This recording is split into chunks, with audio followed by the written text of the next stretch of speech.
킴벌리 라게일 메카시, 1961년 5월 11일 출생, 15년간 사형수로 복역, 2013년 6월 26일 사형 집행.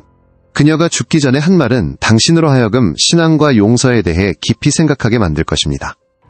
평생에 걸친 마약 중독 생활 동안 킴벌리 메카시는 코카인 중독을 충족시키기 위해 고령의 여성들을 표적으로 삼았습니다. 오늘 2013년 6월 26일 텍사스주 헌츠빌 교정시설에서 15년간 복역한 후 킴벌리 메카시는 이주에서 독주사로 처형된 500번째 사람이 되었습니다. 내용에는 폭력과 실제 범죄 요소가 포함되어 있습니다. 시청자는 주의하여 시청하시기 바랍니다. 그것은 1997년 7월 21일 오후무에 보이는 한 통의 전화가 비극의 시작을 알렸습니다. 텍사스주 랭커스터에 있는 도로시 부스의 집에서 본래 평화로웠던 곳이 영원히 산산조각났습니다. 하지만 도로시 부스에 대한 한 가지 세부사항이 있었는데 가족들도 모르는 것이었습니다. 그녀는 집에 항상 많은 현금을 보관하고 있었고 이것이 그녀를 완벽한 표적으로 만들었을 수도 있습니다. 그녀가 착용하고 있던 다이아몬드 반지를 기억하세요. 그것은 살인범을 체포하는 데 결정적인 증거가 될 것입니다. 도로시 부스는 1926년 5월 14일에 태어났으며 그녀를 살해할 사람의 36번째 생일로부터 단 3일 후였습니다. 그녀는 존경받는 여성으로 평생을 교육사업에 헌신했습니다. 엘센트로 대학의 심리학 교수로서 그녀는 수많은 학생들의 마음을 형성하고 지식과 열정을 전달했습니다. 은퇴 후 그녀는 랭커스터에 있는 자신의 집에서 평화로운 삶을 즐겼으며 정원 가꾸기와 독서의 시간을 보냈습니다. 그녀의 삶은 평온해 보였고 비극적인 결말에 대한 경고 신호는 없었습니다. 그녀는 원한을 사거나 사회적 문제에 연루된 적이 없는 사람이었습니다. 한평 같은 동네에서 킴벌리 라게일 메카시는 전혀 다른 삶을 살고 있었습니다. 1961년 5월 11일 텍사스 그린빌에서 태어난 메카시는 비교적 평범한 시작을 했습니다. 그녀는 요양원에서 작업치료사로 일한 적이 있었는데 이는 관심과 돌봄을 요구하는 직업이었습니다. 그녀는 아론 마이클스와 짧은 결혼 생활을 했고 아들을 하나 두었습니다. 하지만 이런 평범한 외모 뒤에는 중독과의 끈질긴 싸움이 있었습니다. 메카시는 성인이 된 후 평생 크랙 코카인에 중독되어 있었고 이 중독은 그녀의 삶을 파괴하고 범죄의 길로 이끌었습니다. 범죄심리학 전문가들에 따르면 중독은 행동을 바꿀 뿐만 아니라 뇌 구조까지 바꾸어 중독자가 다음 복용량을 얻기 위해서라면 무엇이든 할 준비가 되게 만든다고 합니다. 메카시의 법적 이력이 이를 반영합니다. 1990년에 그녀는 위조죄로 유죄 판결을 받았습니다. 그녀는 또한 매춘과 서비스 절도에 대한 전과도 있었습니다. 심각한 중독자를 대할 때 모든 사람이 알아야 할 5가지 경고 신호가 있습니다. 갑작스런 행동 변화, 사회적 관계 상실, 불안정한 재정 상태, 폭력 행동 증가, 그리고 취약한 사람들을 표적으로 삼는 경향. 메카시는 이 모든 신호를 보였습니다. 주목할 점은 검사들이 나중에 메카시가 1988년 12월 달라스 카운티에서 다른 2명의 고령 여성을 살해한 것과 관련된 DNA 혈액 증거를 제시했다는 것입니다. 81세의 메기아딘과 85세의 제티 루카스. 이 두 사건 모두 코카인을 사기 위한 돈을 얻기 위한 것으로 여겨집니다. 그녀가 이 두 사건에 대해 정식으로 기소된 적은 없지만 이 증거는 오랜 기간 활동했을 가능성이 있는 연쇄살인범의 모습을 그려내며 항상 고령에 취약한 여성들을 표적으로 삼았습니다. 1997년 7월 21일 오후 도로시 부스의 관점에서 보면 그것은 그냥 평범한 또 다른 날이었습니다. 그녀는 책을 읽고 있거나 물을 주거나 저녁을 준비하고 있었을 것입니다. 전화가 울렸을 때 그녀는 그것이 자신 인생의 마지막 전화가 될 줄은 꿈에도 모르고 있었습니다. 킴벌리 메카시가 무해해 보이는 제안으로 전화했습니다. 설탕을 조금 빌려달라는 것이었습니다. 이것은 많은 범죄자들이 피해자에게 접근하기 위해 사용하는 고전적인 속임수입니다. 메카시의 관점에서 보면 이것은 계산된 계획이었습니다.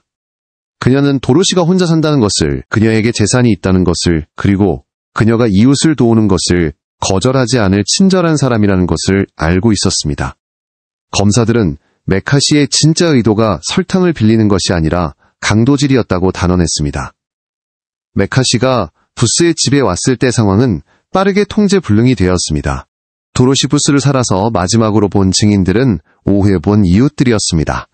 그들은 한 여성이 부스 부인을 방문하는 것을 본 기억이 있지만 그것이 이 존경받는 교수를 살아서 마지막으로 보는 것이 될 줄은 아무도 모르고 있었습니다. 저녁에 가족들이 도로시 부인과 연락이 되지 않자 걱정이 시작되었습니다. 그들은 그녀가 항상 전화를 받고 항상 정기적으로 연락한다는 것을 알고 있었습니다. 도로시의 가족 관점에서 보면 7월 21일 밤은 악몽이 되었습니다. 그들은 계속 전화했지만 아무도 받지 않았습니다. 그들이 집에 가서 확인했을 때 끔찍한 광경을 발견했습니다. 도로시 부스 부인이 잔혹하게 살해되어 있었습니다. 현장은 격렬한 몸싸움이 있었음을 보여주었습니다. 그녀는 식칼로 5번 찔린 체램프로 맞은 채로 발견되었고, 가장 끔찍한 것은 다이아몬드 결혼 반지를 빼내기 위해 그녀의 손가락이 잘려 있었다는 것입니다. 지갑과 그녀의 메르세데스 벤츠도 사라져 있었습니다. 수사는 즉시 현장 봉쇄로 시작되었습니다. 수사관들은 DNA 분석과 지문 등 당시의 첨단 법과학 방법들을 사용했습니다. 그들은 현장의 혈액부터 집 주변의 발자국까지 가능한 모든 증거를 수집했습니다. 부스 부인의 재산과 차가 사라진 것이 첫 번째 중요한 단서를 제공했습니다. 경찰은 범인이 아직 밖에 있고 피해자의 재산을 사용하고 있을 가능성이 있다는 것을 알았습니다. 하지만 수사관들이 처음에 몰랐던 세부 사항이 하나 있었습니다. 메카시는 요양원에서 일한 경험이 있었고 거기서 고령자들에게 접근하고 조작하는 방법을 배웠다는 것입니다. 이 경험이 그녀가 도로시 부스에게 쉽게 접근할 수 있게 도왔을 수도 있습니다. 이 다이아몬드 반지를 기억하세요. 그것이 메카시를 체포하는 실마리가 될 것입니다. 살인사건 하루 후 첫 번째 증거가 나타났습니다. 킴벌리 메카시가 부스 부인의 신용카드를 술집에서 사용한 것입니다. 이것이 그녀의 첫 번째 실수였으며 부주의함이나 중독의 절망감을 보여주는 것이었습니다. 경찰은 신속하게 이 거래를 추적하고 카드 사용자의 신원을 밝혀냈습니다. 더욱이 그들은 메카시가 소지하고 있던 부스 부인의 운전면허증도 압수했습니다. 하지만 가장 가치 있는 증거는 경찰이 메카시의 집에서 압수한 흉기에서 발견된 부스 부인의 DNA였습니다. 더 중요한 것은 메카시가 도로시의 손가락을 잘라서 빼낸 다이아몬드 반지를 범행 직후 전당포에 맡겼다는 것입니다. 이것은 사건의 주요 목적을 보여줍니다. 크랙 코카인을 사기 위한 돈을 얻는 것이었습니다. 전당포는 보안 카메라와 신분증을 포함하여 거래에 대한 자세한 정보를 제공했습니다. 목격자들의 증언과 물리적 증거, DNA가 합쳐져서 메카시의 범죄에 대한 명확한 그림을 그려냈습니다. 부정할 수 없는 증거에 직면했을 때도 메카시는 계속해서 자신의 무죄를 주장했고 자신이 함정에 빠졌다고 주장했습니다. 그녀는 모순된 변명을 늘어놓았고 때때로 이야기를 바꿨습니다. 하지만 법과학적 증거가 모든 것을 말해주었습니다. 메카시는 체포되었고 도로시 부스를 위한 정의 추구의 여정이 공식적으로 시작되었습니다. 1998년 킴벌리 메카시는 텍사스 달라스 카운티 법정에서 정의를 마주해야 했습니다. 이것은 이 카운티 역사상 가장 주목받은 재판 중 하나였습니다. 검찰 측의 전략은 신중하게 구축되었고 현장에서 수집된 물리적 증거와 DNA를 설득력 있게 제시했습니다. 그들에게는 충분한 증거가 있었습니다. 메카시가 피해자의 재산을 사용한 것부터 흉기에서 나온 DNA 목격자들의 증언까지 법률 전문가들에 따르면 이것은 검찰이 꿈꾸는 유형의 사건이었습니다. 명확한 동기 그리고 너무 많은 흔적을 남긴 범인. 그들은 사건의 잔혹성을 강조했는데 특히 반지를 빼내기 위해 피해자의 손가락을 자른 것이었습니다. 이것은 단순한 살인이 아니라 인간 존엄성에 대한 모독임을 보여주었습니다. 선고 단계에서 검사들은 메카시를 1988년 다른 두 고령 여성 살해 사건과 연결하는 DNA 혈액 증거까지 제시했습니다. 그녀가 이 사건들에 대해 정식으로 기소된 적은 없었지만이 증거를 제시한 것은 메카시가 사회에 특별히 위험한 위협임을 증명하기 위함이었습니다. 이 전략은 그녀의 행동이 반복적인 성격을 가지며 취약한 사람들을 자주 표적으로 삼는다는 것을 보여주었습니다. 메카시의 변호 전략은 그녀가 여전히 무죄를 주장하며 자신이 함정에 빠졌다고 여기는 것에 기반했습니다. 그녀의 변호사는 DNA 증거의 정확성에 의문을 제기하고 수사에 결함이 있었다고 주장하려고 했습니다. 하지만 증거의 무게 앞에서 이러한 논증들은 설 수 없었습니다. 1998년 11월 24일 달라스 카운티 배심원단은 메카시를 살인죄로 유죄 판결하고 독주사에 의한 사형을 선고했습니다. 하지만 미국 법제도는 항소를 허용하며 메카시는 2001년에 판결을 성공적으로 항소했습니다. 이것은 단지 결과를 바꾸지 않고 지연시킨 것뿐이었습니다. 재심에서 증거는 다시 한번 심지어 더 자세하고 설득력 있게 제시되었습니다. 2002년 11월 1일 메카시는 다시 한번 사형 판결을 받았습니다. 이 과정은 특별히 심각한 범죄에 대한 법의 엄중함을 보여주었습니다. 사형 판결이 확정된 후 메카시는 감옥에서 생애 마지막 단계로 들어갔습니다. 텍사스의 사형수 구역에서의 생활은 매우 가혹했습니다. 사형수들은 하루 23시간을 독방에서 보내고 운동을 위해 단 1시간만 나갈 수 있었습니다. 메카시는 1998년부터 2013년까지 15년 이상 이런 조건에서 살았습니다. 이 기간 동안 그녀는 계속해서 법적 투쟁을 벌였고 여러 법원에 많은 항소를 제출했습니다.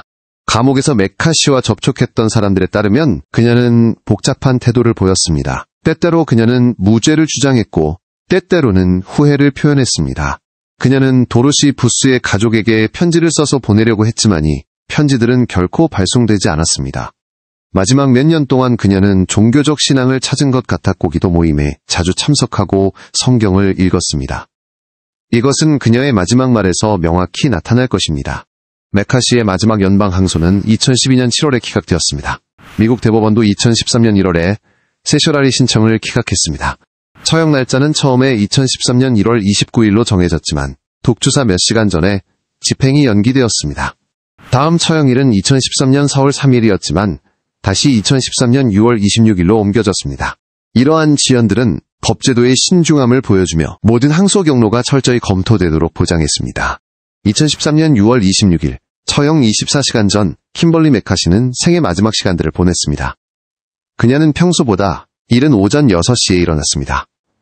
교도소 직원들의 기록에 따르면 그녀는 침착해 보였고 자신의 운명을 받아들인 것 같았습니다. 그녀는 마지막 시간을 기도하고 아들에게 마지막 편지를 쓰는데 보냈습니다. 이 편지들은 후회와 용서받고 싶다는 바람을 표현했습니다. 그녀는 또한 교도소 목사와 만나 영적 위안을 받았습니다. 하루 종일 그녀는 기자들과의 만남을 거부하고 종교 관계자들과만 시간을 보내기를 원했습니다. 많은 다른 사형수들이 정교한 마지막 식사를 선택하는 것과 달리 킴벌리 메카시는 특별한 식사를 선택할 수 없었습니다. 텍사스주는 2011년부터 이전의 한 사형수가 이 정책을 남용한 후 요청에 따른 마지막 식사 제공을 중단했습니다. 대신 메카시는 교도소의 표준 식사를 받았습니다. 밥, 미트볼, 녹두, 빵. 그녀는 거의 먹지 않고 주로 물만 마시고 기도했습니다. 식사 시간은 오후 11시였지만 그녀는 몇 분만 먹고 쟁반을 밀어냈습니다. 오후 6시에 메카시는 감방에서 헌츠빌 교정시설의 처형실로 이송되었습니다. 처형실은 중앙에 주사대가 있고 증인들이 관찰할 수 있는 작은 창문들이 있는 작고 살균된 공간이었습니다. 증인실에는 도로시 부스 가족의 대표 언론 대표 그리고 법률에 따른 다른 증인들이 참석했습니다. 메카시는 방으로 들어가 침대에 눕도록 요청받았습니다. 그녀는 저항하는 기색 없이 침착하게 따랐습니다. 절차에 따라 교도소 관계자들이 그녀에게 마지막 말을 하고 싶은지 물어봤습니다. 메카시는 천장을 올려다본 후증인들이 있는 창문 쪽을 바라봤습니다. 그녀의 마지막 말은 정확히 다음과 같이 기록되었습니다. 이것은 실패가 아닙니다. 이것은 승리입니다. 여러분은 제가 어디로 갈지 알고 있습니다. 저는 예수님과 함께 집으로 돌아갈 것입니다. 믿음을 지키세요. 저는 여러분 모두를 사랑합니다. 이 말들은 그녀가 생애 마지막 몇 년 동안 찾은 강한 종교적 신앙을 보여주었습니다. 도로시 부스의 가족에게 사과하는 말은 없었고 이것은 목격자들로부터 엇갈린 반응을 불러일으켰습니다. 말을 마친 후 메카시는 눈을 감고 주사 과정을 준비했습니다. 관계자들은 중부표준시로 오후 6시 17분에 치명적인 펜토바르비탈 주사를 시작했습니다. 펜토바르비탈은 강력한 진정제로 고용량으로 주사하면 심정지와 호흡정지를 일으킵니다.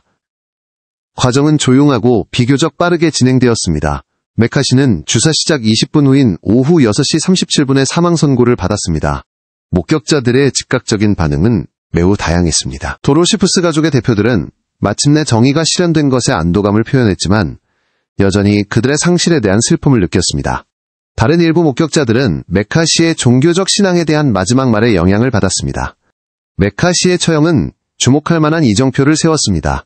그녀는 1976년 미국에서 사형제도가 복원된 이래 텍사스주에서 독주사로 처형된 500번째 사람이었습니다.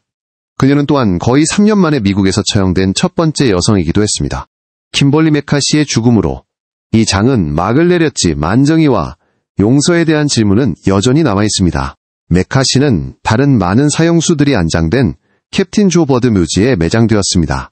도로시 부스의 가족은 아마도 마침내 정의가 실현된 것에서 위안을 찾았을 것이지만 그들의 상실을 보상할 수 있는 것은 없었습니다.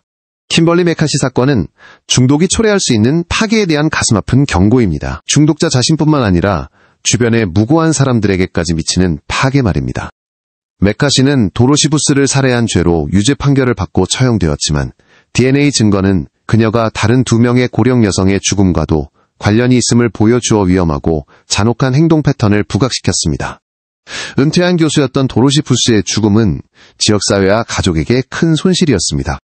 이 이야기는 단순히 범죄와 처벌에 관한 것이 아니라 사회의 약자들을 보호해야 할 필요성에 관한 것입니다. 그것은 사법 시스템의 대한재범자들을 다루는 방법에 대한 그리고 유사한 비극을 어떻게 예방할 것인가에 대한 질문을 제기합니다. 이 사건에서 얻을 수 있는 교훈은 경계심 주변 사람들에 대한 관심 그리고 지역사회의 안전을 보장하기 위해 정의가 엄중하게 실행되어야 한다는 것입니다. 여러분의 지지가 더 많은 고품질 비디오를 만드는 동기가 됩니다. 채널 구독을 눌러주시고 아직 해결되지 않은 미스터리들을 탐구하는 여정에 함께해 주세요.